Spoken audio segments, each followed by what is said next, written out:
Hi friends, welcome to my channel. మీరు ఇప్పుడు ఈ వీడియో చూస్తున్నారు కదా, ఒక్కసారి మీ జీవితం గురించి ఆలోచించండి. ఈ రోజు ఉదయం మీరు లేచినప్పుడు మీకు ఏమనిపించింది? ఇంకెంతకాలం ఇలాగే భరించాలి అని అనిపించిందా? నేను ఎంత కష్టపడినా ఫలితం రావడం లేదు అని అనిపించిందా? నాకు మాత్రమే ఎందుకు ఇన్ని కష్టాలు అనిపించిందా? లేదా నా జీవితంలో ఇంత అన్యాయం జరుగుతోంది, సహించాలా వద్దా అని తికమక పడ్డారా? ఓర్పు పాటించడం అంటే బలహీనత, బలమా అని సందేహం వచ్చిందా? అయితే మీరు సరైన వీడియో దగ్గర ఉన్నారు. ఈ రోజు మనం మాట్లాడుకోబోయే విషయం చాలా ప్రత్యేకమైనది, చాలా లోతైనది, చాలా వ్యక్తిగతమైనది. ఓర్పు మరియు సహనం. జీవితంలో నిజంగా ఏం జరుగుతుందో, ఓర్పు అంటే నిజంగా ఏమిటో, సహనం పాటించడం ఎందుకు కష్టమవుతుంది, అది ఎలా పాటించాలో అన్నీ మాట్లాడతాను. మొదట ఒక చిన్న ప్రశ్న, మీకు ఓర్పు అంటే ఏమిటి అని అడిగితే మీరు ఏం చెప్తారు? చాలా మంది చెప్తారు మౌనంగా ఉండడం, ఇంకొందరు చెప్తారు కష్టాలు భరించడం అని, ఇంకొందరు చెప్తారు ఏమీ మాట్లాడకుండా సహించడం అని. కానీ నేను చెప్పేది ఏమిటంటే ఇవేవి ఓర్పు కాదు, కనీసం నిజమైన ఓర్పు కాదు. ఓర్పు అంటే ఏమిటో అర్థం చేసుకోవాలంటే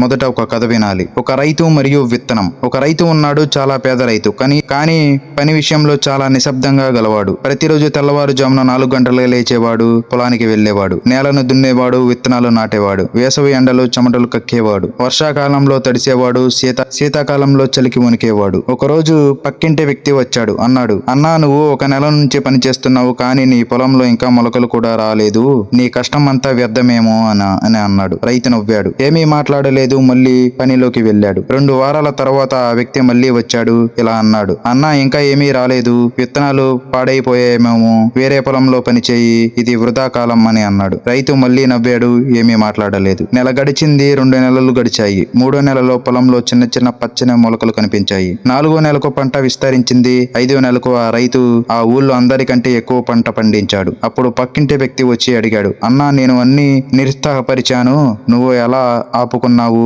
కోపం రాలేదా, నిరాశ రాలేదా అని అన్నాడు. రైతు ఇలా అన్నాడు, వచ్చింది, కోపం వచ్చింది, నిరాశ వచ్చింది, ఎన్నోసార్లు అనిపించింది ఇంకా చాలు వదిలేద్దామని. కానీ నేను నా విత్తనాల మీద నమ్మకం కోల్పోలేదు. ప్రతి విత్తనానికి దాని సొంత సమయం ఉంటుంది, నేను ఆ సమయాన్ని ఇచ్చాను. అదే ఓర్పు. అర్థమైందా? ఓర్పు అంటే నిశ్చయంకంగా కూర్చోవడం కాదు. ఓర్పు అంటే పనిచేస్తూ నమ్మకాన్ని వదలకుండా సమయానికి అనుకూలంగా ముందుకు సాగడం. ఓర్పు అంటే ఇది జరుగుతుంది, ఇప్పుడు రాకపోవచ్చు, కానీ తప్పకుండా జరుగుతుంది అన్న దృఢమైన నమ్మకంతో పనిచేయడం. ఒక మంచి మాట చెప్పాలంటే ఓర్పు అంటే కేవలం వేచి ఉండడం శక్తి కాదు, వేచి ఉన్నప్పుడు కూడా సానుకూల దృష్టితో, నమ్మకంతో ఉండే వ్యక్తి. ఇది చాలా ముఖ్యమైన విషయం. ఓర్పుని 3 స్థాయిలలో అర్థం చేసుకోవచ్చు. మొదటిది బాహ్య ఓర్పు. ఇది మనం అందరూ చూసే ఓర్పు, బయట కనిపించే ఓర్పు. ఎవరైనా తిట్టినప్పుడు బయటకు కోపం చూపించకుండా ఉండడం, రద్దీలో చిక్కుకున్నప్పుడు హారన్ కొట్టకుండా ఉండడం, పరీక్షలో మార్కులు తక్కువ వచ్చినప్పుడు కుప్పకూలిపోకుండా ఉండడం. ఇది మొదటి స్థాయి. చాలా మంది ఇక్కడే ఆపుతారు, కానీ ఇది సగం ఓర్పు మాత్రమే. 2వ స్థాయి అంతర్గత ఓర్పు. ఇది కష్టమైనది. బయటకు ప్రశాంతంగా కనిపించడం ఒక విషయం, కానీ లోపల కూడా ప్రశాంతంగా ఉండకపోవడం వేరే విషయం. చాలా మంది బయటకు నవ్వుతూ ఉంటారు, లోపల అగ్నిపర్వతంలా మండిపోతుంటారు. వాళ్ళు ఓర్పుగా ఉన్నట్టు నటిస్తున్నారు, కానీ నిజమైన ఓర్పు పాటించడం లేదు. అంతర్గత ఓర్పు అంటే లోపల కూడా తుఫాన్ లేకుండా ఉండటం, లోపల కూడా స్పష్టత ఉండటం, ఆ పరిస్థితిలో కూడా నమ్మకం, శాంతి అనుభవించడం. ఇది రావాలంటే చాలా సాధన అవసరం. 3వ స్థాయి ఓర్పు ఆధ్యాత్మిక ఓర్పు. ఇది అన్నిటికంటే లోతైన స్థాయి. ఈ సమయం కూడా గడిచిపోయింది అన్న దృఢమైన నమ్మకం. ఈ జీవితంలో జరిగేవన్నీ ఒక ప్రయోజనం కోసమే జరుగుతున్నాయని అర్థం చేసుకోవడం. ప్రతి కష్టం ఒక పాఠం అని, ప్రతి వేదన ఒక రూపాంతకరం అని, ప్రతి అనుభవం మనల్ని ఒక మంచి వ్యక్తిగా తయారు చేస్తుందని నమ్మకం.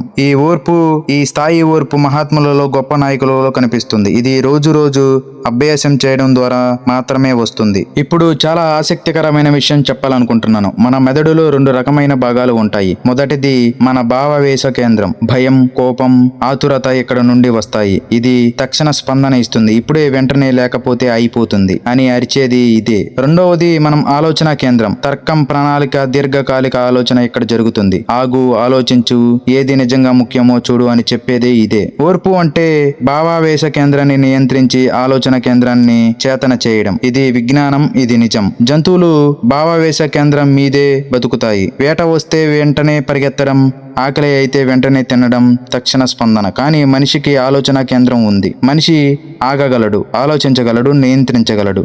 ఇది మనిషికి ఉన్న అత్యంత గొప్ప వరం మరియు ఈ వరాన్ని సరిగ్గా వినియోగించకపోవడమే ఓర్పు. అందుకే ఓర్పు పాటించే వ్యక్తి బలహీనుడు కాదు, అతడు మెదడులోని అత్యున్నత భాగాన్ని వినియోగిస్తున్నాడు. కానీ చాలా మంది ఓర్పు గురించి తప్పుగా అర్థం చేసుకుంటారు. ఈ తప్పు నమ్మకాలను సరిదిద్దాలి. ఓర్పు అంటే నిష్క్రియంగా ఉండడం. ఓర్పు ఉన్న వాళ్ళు ఏమీ చేయరు, అన్నీ ఉన్నట్టే ఉండిపోతారు అని చాలా మంది అనుకుంటారు. తప్పు. నిజమైన ఓర్పు చురుకైనది. ఓర్పు ఉన్న వ్యక్తి పనిచేస్తాడు, ప్రయత్నిస్తాడు, పథకాలు వేస్తాడు, కానీ తక్షణ ఫలితాన్ని ఆశించడు. ప్రతి అడుగు తర్వాత వెంటనే బహుమతి ఉండాలని డిమాండ్ చేయడు. పాయింట్ నెంబర్ 2, ఓర్పు అంటే బలహీనత. ఓర్పు ఉన్న వాళ్ళు బలహీనులు, వాళ్లకు నిలబడే ధైర్యం లేదు అని కొందరు అంటారు. ఇది అత్యంత తప్పైన నమ్మకం. గాంధీ ఓర్పు పాటించాడు. బ్రిటిష్ వాళ్ళు కొట్టినా, జైల్లో వేసినా, అవమానించినా అతను ఓర్పుగా ఉన్నాడు. అతను బలహీనుడా? కాదు. నెల్సన్ మండేలా 27 సంవత్సరాల్లో జైల్లో ఉన్నాడు. ఓర్పు కోల్పోలేదు, బయటకు వచ్చి దేశాన్ని నడిపాడు. అతను బలహీనుడా? కాదు. ఓర్పు అనేది అత్యంత బలమైన మనుషులలో ఉండే గుణం. పాయింట్ నెంబర్ 3, ఓర్పు ఉన్న వాళ్లకు కోపం రాదు. ఇది చాలా పెద్ద అపోహ. ఓర్పు ఉన్న వాళ్లకు కూడా కోపం వస్తుంది, నిరాశ వస్తుంది, బాధ కలుగుతుంది. కానీ వాళ్ళు ఆ భావాలను గుర్తిస్తారు, వాటిని అనుభవిస్తారు, కానీ వాటి దీనంతో పోరు. ఆ భావాలు వాళ్ళను నడిపించవు, వాళ్ళు ఆ భావాలను గమనిస్తారు. పాయింట్ నెంబర్ 4, ఓర్పు ఒక నైపుణ్యం, నేర్చుకోలేం. వాళ్లకు సహజంగా ఓర్పు ఉంటుంది కానీ నాకు ఉండదు అని కొందరు సంకల్పం వదులుకుంటారు. కానీ ఓర్పు ఒక నేర్చుకోగలిగితే నైపుణ్యం. సమయం పడుతుంది కానీ అసాధ్యం కాదు. పాయింట్ నెంబర్ 5, ఓర్పు అంటే అన్ని అంగీకరించడం. ఓర్పు అంటే హద్దులు లేకుండా అన్నిటికీ అంగీకరించడం కాదు. మీకు తప్పు చేసిన వ్యక్తిని క్షమించడం ఓర్పే, కానీ అదే వ్యక్తి మళ్ళీ మళ్ళీ హాని చేయడానికి అనుమతించడం ఓర్పు కాదు. అది స్వాభిమానాన్ని కోల్పోవడం. ఓర్పుకు కూడా హద్దులు ఉండాలి. ఆ హద్దులను ఓర్పుతో గడపాలి, కాపాడాలి కూడా. ఈ ప్రపంచంలో ఎంతో మంది గొప్ప వ్యక్తులు ఓర్పు గురించి మాట్లాడారు. వాళ్ళ మాటలు మనకు ఎంత స్ఫూర్తిగా ఇస్తాయో చూడండి. రోమన్ చక్రవర్తి మార్కస్ అరేలియస్ అన్నాడు, మీ జీవితంలో మీ నియంత్రించగలిగేది ఏమిటి? మీ ఆలోచనలు, మీ చర్యలు, మీ స్పందన, అంతే. మిగతాదంతా మీ చేతుల్లో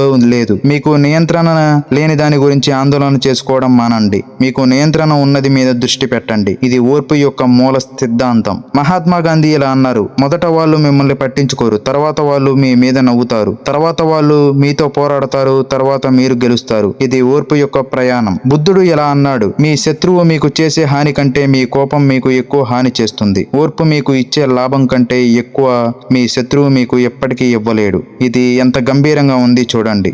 మీరు ఎప్పుడైనా టీ చేశారా? టీ చేయడం చాలా సులువైన పని, కానీ అందులో ఒక గొప్ప పాఠం కూడా ఉంది. మీరు పొయ్యి వెలిగించి నీళ్లు పెడతారు, టీ పొడి, పంచదార, పాలు వేస్తారు. ఇప్పుడు మీకు టీ వెంటనే కావాలి, కానీ ఏమవుతుంది? మీరు మంటను తగ్గించాల్సి ఉంటుంది, నెమ్మదిగా వేడి చేయాల్సి ఉంటుంది, మరిగే వరకు ఆగాల్సి ఉంటుంది. మీరు ఆ పనిని తొందరపాటుతో చేస్తే, మంట పెంచి వెంటనే టీ రా అని డిమాండ్ చేస్తే అప్పుడు పాలు మరిగిపోతాయి, అప్పుడు పాలు పురిలిపోతాయి, టీ పాడవుతుంది, అంతా గందరగోళం అవుతుంది. జీవితంలో కూడా అంతే. కొన్ని ఫలితాలకు సమయం అవసరం. మీరు తొందరపడితే, ప్రక్రియను దాటవేస్తే అంతా పొరిలిపోతుంది. గుర్తుంచుకో, టీని అందంగా తయారు చేయాలంటే ప్రక్రియను గౌరవించాలి, సమయాన్ని గౌరవించాలి. అదే ఓర్పు. ఇప్పుడు దాకా ఓర్పు గురించి మాట్లాడాం, ఇప్పుడు సహనం గురించి మాట్లాడదాం. చాలా మంది ఓర్పు మరియు సహనం ఒకటే అనుకుంటారు, కానీ ఇవి రెండు వేరు. అయినా ఒకదానితో ఒకటి లోతుగా అనుబంధమైన గుణాలు ఉన్నాయి. సులువుగా చెప్పాలి అంటే ఓర్పు అంటే సమయంతో మన సంబంధం, సహనం అంటే మనుషులతో మరియు పరిస్థితులతో మన సంబంధం. ఒక ఎగ్జాంపుల్ చెప్పాలంటే, మీరు వైద్యశాలలో 2 గంటలు వరుసలో నిలబడ్డారు. ఆ వేచి ఉండడం ఓర్పు. కానీ ఆ వరుసలో ఒక వ్యక్తి మిమ్మల్ని తోసుకుని ముందుకు వెళ్ళాడు. మీరు కోపం పట్టకుండా, అతనిపై అరవకుండా ప్రశాంతంగా ఉంటే అది సహనం. అర్థమైందా? ఓర్పు సమయంతో వ్యవహరిస్తుంది, సహనం మనుషులతో పరిస్థితుల్లో వ్యవహరిస్తుంది. గుర్తుంచుకో. ఒక్కసారి సహనాన్ని అర్థం చేసుకోవాలంటే సముద్రాన్ని చూడండి. సముద్రంలోకి ఒక రాయి విసిరినప్పుడు ఏం జరుగుతుంది? సముద్రం కోప్పడదు, ఎందుకు నన్ను కొట్టావు అని అరవదు, రాయిని తిరిగి విసరదు. సముద్రం ఆ రాయిని లోపలికి తీసుకుంటుంది. కొంతకాలానికి ఆ గురుకు రాయి చక్కని మృదువైన రాయిలా మారుతుంది. ఇదే సహనం. ఇతరుల మాటలు, చేష్టలు, అవమానాలు, నిందలు, వీటన్నిటిని లోపలికి తీసుకొని మీ స్వభావాన్ని కోల్పోకుండా ఉండటం. కానీ ఒక ముఖ్యమైన విషయం గమనించండి, సముద్రానికి హద్దులు ఉంటాయి. అది తీరం వరకే వస్తుంది, అంతకు మించి రాదు. అలా రాకుండా ఉండటానికి దానికి ఒక శక్తి ఉంటుంది. అలాగే సహనానికి కూడా హద్దులు అవసరం. అన్నీ లోపలికి తీసుకోవడం కాదు, అన్నిటినీ ఇది నా హద్దు అని స్పష్టంగా చెప్పడం కూడా సహనంలో ఒక భాగమే. సహనం పరీక్షకు నిలిచే క్షణాలు చాలా నిర్దిష్టంగా ఉంటాయి. 1, అవమానం జరిగినప్పుడు. ఎవరైనా మీ ముందు మీ గురించి, మీ కుటుంబం గురించి, మీ నేపథ్యం గురించి తక్కువగా మాట్లాడినప్పుడు. ఆ క్షణంలో మీ మనసులో నిప్పు రాజుకుంటుంది. అప్పుడు ఏం చేయాలి? వెంటనే స్పందించాలా? ఒక్క నిమిషం ఆగాల? ఆ ఒక్క నిమిషం ఆగే శక్తి అదే సహనం. పాయింట్ నెంబర్ 2, నమ్మక ద్రోహం జరిగినప్పుడు. మీరు నమ్మిన వ్యక్తి మిమ్మల్ని మోసం చేసినప్పుడు, మీ గురించి వెనక్కి మాట్లాడుతున్నప్పుడు, మీరు నమ్మిన మనిషి మీకు హాని చేసినప్పుడు. ఇది అన్నిటికంటే కష్టమైన పరీక్ష. శారీరక నొప్పి కంటే ఈ నొప్పి ఎక్కువగా ఉంటుంది. ఎందుకంటే నమ్మకం విరిగిపోవడం హృదయాన్ని నేరుగా తాకుతుంది. పాయింట్ నెంబర్ 3, వైఫల్యం వచ్చినప్పుడు. మీరు నెలలు సంవత్సరాలు కష్టపడతారు, అన్ని ప్రయత్నించారు, కానీ ఫలితం రాలేదు. ఆ క్షణంలో ఇంకా వదిలేయి, నా వల్ల కాదు, ఇదంతా వ్యర్థం అన్న ఆలోచన వస్తుంది. ఆ ఆలోచనతో పోరాటం చేస్తూ కూడా మళ్ళీ లేచే శక్తి అదే సహనం. పాయింట్ నెంబర్ 4, అన్యాయం జరిగినప్పుడు. మీరు సరైన వారే అయినా మీకు న్యాయం రాలేదు. మీరు నిజాయితీగా పనిచేశారు, గుర్తింపు వేరే వాళ్ళకు వెళ్ళింది. మీరు నిబంధనలు పాటించారు, లాభాలు మోసగాళ్లకు వెళ్ళాయి. ఇక్కడ సహనం చాలా కష్టంగా అనిపిస్తుంది. ఎందుకంటే సహనం పాటించడం వ్యర్థం అన్న భావన వస్తుంది. ఆ భావనతో నిజాయితీగా పోరాటం చేసి కూడా ధర్మంగా ఉండటం అత్యున్నత స్థాయి సహనం. పాయింట్ నెంబర్ 5, మీరు ప్రేమించే వ్యక్తి హాని చేసినప్పుడు. మీ తల్లిదండ్రులు మీ నిర్ణయాలను ఒప్పుకోనప్పుడు, మీ జీవిత భాగస్వామి కూడా హాని చేసినప్పుడు, మీ పిల్లలు మీ మాటలకు వినకపోయినప్పుడు, ఈ పరిస్థితుల్లో సహనం ఉంచుకోవడం అత్యంత కష్టం. ఎందుకంటే ఇక్కడ భావోద్వేగం మరియు అనుబంధం రెండూ కలిసి ఉంటాయి కాబట్టి. మన భారతీయ పురాణాల్లో సహనం గురించి అద్భుతమైన కథలు ఉన్నాయి. మీకు మహాభారతం కథ తెలుసు కదా. ధర్మరాజు ఎంత సహనం పాటించాడో ఆలోచించండి.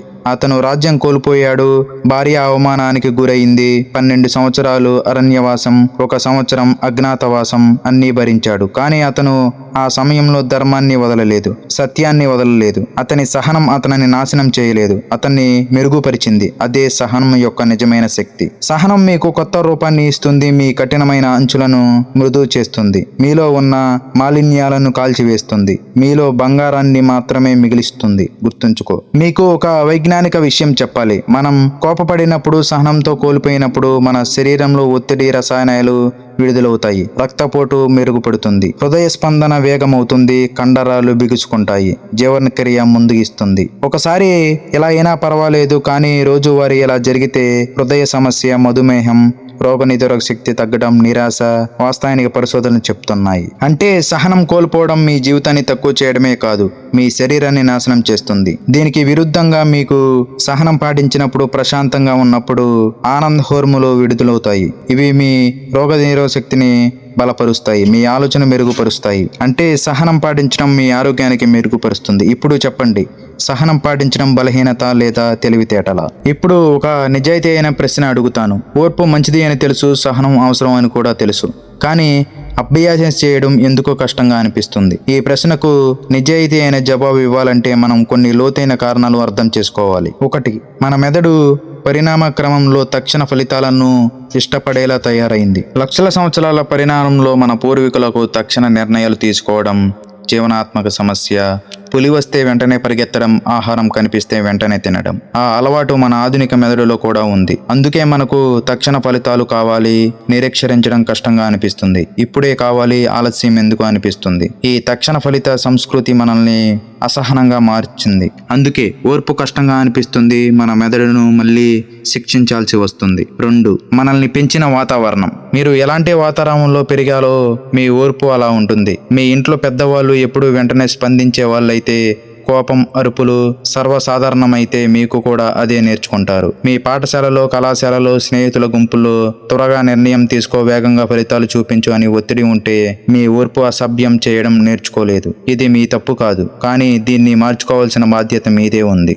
గుర్తుంచుకో. 3, మనం పోలికలు చేసుకుంటాం. సామాజిక మాధ్యమాలు ఒక చాలా విషపూరితమైన పని చేశాయి. అందరి విజయాలను మీకు తక్షణంగా కనిపిస్తాయి. మీ పాఠశాల స్నేహితుడు కారు చిత్రం పెట్టాడు, మీకు ఇంకా కారు లేదు. మీ కళాశాల సహాధ్యాయి విదేశీ పర్యటన చిత్రాలు వేశాడు, మీరు ఇంకా పొదుపు చేస్తున్నారు. మీ పొరుగు వారికి పదోన్నతి వచ్చింది, మీకు ఇంకా రాలేదు. ఈ నిరంతర పోలికలు మీకు నేను వెనుకబడ్డాను, వెంటనే పట్టుకోవాలి అన్న భావన ఇస్తాయి. ఆ భావనలో ఓర్పు పాటించడం అసాధ్యంగా అనిపిస్తుంది. కానీ ఒక నిజం చెప్తాను, మీరు సామాజిక మాధ్యమాలలో వాళ్ళ విశేష క్షణాలు చూస్తున్నారు. వాళ్ళ కష్టాలు మీకు కనిపించవు, వాళ్ళ అప్పులు మీకు తెలియదు, వాళ్ళ నిద్రలేమి రాత్రులు మీరు చూపించబడవు. పోలికలు చేసుకోవడం మానండి. మీ ప్రయాణం మీ సమయం అది. గుర్తుంచుకో. 4, ఓర్పు పాటిస్తే ఓడిపోతామా అని భయం. చాలా మంది మనసులో ఒక దాగిన విషయం భయం ఉంటుంది. నేను ఓర్పు పాటిస్తే, సహనం ఉంటే వాళ్ళు నన్ను తేలికగా తీసుకుంటారు, నా మీద అధికారంగా చలాయిస్తారు, నేను బలహీనుడు అని అనుకుంటారు. ఈ భయం నిజంగా అనిపిస్తుంది, కానీ ఇది పూర్తిగా తప్పుడు అర్థం నుండి వచ్చింది. నిజమైన ఓర్పు మనల్ని బలహీనులుగా చేయదు, అది మనల్ని శక్తివంతులుగా చేస్తుంది. ఒక ఎగ్జాంపుల్ చెప్తాను. ఒక చెట్టు చూడండి, పెద్ద తుఫాను వచ్చినప్పుడు ఏమవుతుంది? చిన్న మొక్కలు వెంటనే విరిగిపోతాయి, ఊడిపోతాయి. కానీ లోతైన వేళ్ళు ఉన్న పెద్ద చెట్టు అది గాలికి ఊడుతుంది, కానీ పడదు. ఓర్పు మీకు లోతైన వేళ్ళు ఇస్తుంది, తుఫాన్లో కూడా నిలబడే శక్తి ఇస్తుంది. గుర్తుంచుకో. 5. ఇది చాలా నిజమైన సమస్య. మీరు ఎవరినైనా క్షమించినప్పుడు, ఓర్పు పాటించినప్పుడు ఆ క్షణంలో లాభం రాదు, నొప్పి అనుభవం అవుతుంది. వాళ్ళు తప్పించుకుంటున్నారని, మీరు వ్యర్థంగా కష్టపడుతున్నారని అనిపిస్తుంది. కానీ దీర్ఘకాలంలో క్షమించిన వ్యక్తి భావోద్వేగంగా తేలికగా అనుభవిస్తాడు. కోపాన్ని పట్టుకున్న వ్యక్తి ఆ కోపంలోనే తానే కాలుపుతాడు. ఓర్పు పాటించిన వ్యక్తి చివరకు గెలుస్తాడు. అసహనంగా ఉన్న వ్యక్తి తొందరపాటు నిర్ణయాలలో తన జీవితాన్ని జటిలం చేసుకుంటాడు, కానీ మెదడుకు తక్షణ నొప్పి కలిగిస్తుంది. భవిష్యత్తు లాభం కనిపించదు, అందుకే ఓర్పు కష్టంగా కనిపిస్తుంది. ఈ నిజాన్ని అర్థం చేసుకోవడమే మొదటి అడుగు. గుర్తుంచుకో. ఒక రియల్ స్టోరీ చెప్పాలంటే, ఒక కొడుకు ఉన్నాడు. యుక్త వయసు, చాలా తిరుగుబాటు చేసేవాడు. అమ్మ ఏం చెప్పినా వినేవాడు కాదు. నీకేం తెలుసు, పాతకాలపు వాళ్ళు మీరు అని వాదించేవాడు, అరిచేవాడు, గౌరవహితంగా మాట్లాడేవాడు. అమ్మ ప్రతిసారి గాయపడేది, ఏడ్చేది, కానీ కొడుకును వదిలేయలేదు, ప్రేమను వదిలేయలేదు. 10 సంవత్సరాలు గడిచాయి. ఆ కొడుకు ఇప్పుడు 28 ఏళ్లవాడు. జీవిత అనుభవం కలిగింది, ప్రపంచం చూశాడు, నిజమైన కష్టాలు అనుభవించాడు. ఒకరోజు అమ్మ దగ్గరికి వచ్చి కూర్చున్నాడు. ఇలా అన్నాడు, అమ్మా, నేను అప్పుడు ఎంత చెడ్డుగా ప్రవర్తించానో ఇప్పుడు అర్థమవుతుంది. నువ్వు అప్పుడు ఎందుకు నన్ను వదలలేదు, నేను ఎందుకు ఇంత గాయపరిచినా కూడా. అమ్మ ఇలా అంది, ఎందుకంటే నీ ప్రవర్తన వేరే, నువ్వు వేరే. ఆ ప్రవర్తన తాత్కాలికమైనది, కానీ నువ్వు శాశ్వతంగా నా కొడుకువి. నేను ప్రవర్తన తిరస్కరించాను, నిన్ను కాదు. కొడుకు ఏడ్చాడు. అమ్మ సహనం అతన్ని రక్షించింది. ఇది సహనం యొక్క నిజమైన శక్తి. ఓర్పుని, సహనాన్ని ఎలా పెంచుకోవాలి? ఇప్పుడు మన సంభాషణ అత్యంత ముఖ్యమైన భాగానికి వచ్చాం. ఓర్పు మంచిది అని తెలుసు, సహనం అవసరం అని తెలుసు, కానీ నిజమైన ప్రశ్న ఏమిటంటే వీటిని ఎలా పెంచుకోవాలి? ఈ అధ్యాయంలో నేను మీకు నిర్దిష్టమైన ఆచరణాత్మక మార్గాలు చెప్తాను. వీటిని రోజువారీ మీ జీవితంలో అమలు చేయండి. 1. ఆగి శ్వాస తీసుకోవడం. ఇది అత్యంత సులువైనది, కానీ అత్యంత శక్తిమైన అభ్యాసం. ఎప్పుడైనా మీకు వెంటనే స్పందించాలని అనిపించినప్పుడు 1 నిమిషం ఆగండి. 4 లెక్కల లోపలికి శ్వాస తీసుకోకండి. 4 లెక్కలు ఆపుకోండి. 4 సార్లు బయటకు వదలండి. ఇది చేస్తే ఏమవుతుంది? మీ భావావేశ కేంద్రం ప్రశాంతమవుతుంది, ఆలోచన కేంద్రం చేతనమవుతుంది. మీరు స్పందించడానికి బదులు ప్రతిస్పందిస్తారు. ఒక నిజమైన ఉదాహరణ చెప్పాలి అంటే, మీ అధికారి సమావేశంలో అందరి ముందు మిమ్మల్ని విమర్శించాడు. మీకు వెంటనే తిరిగి మాట్లాడాలని అనిపిస్తుంది, కానీ మీరు వెంటనే ఒక లోతైన శ్వాస తీసుకుంటారు 4 సార్లు.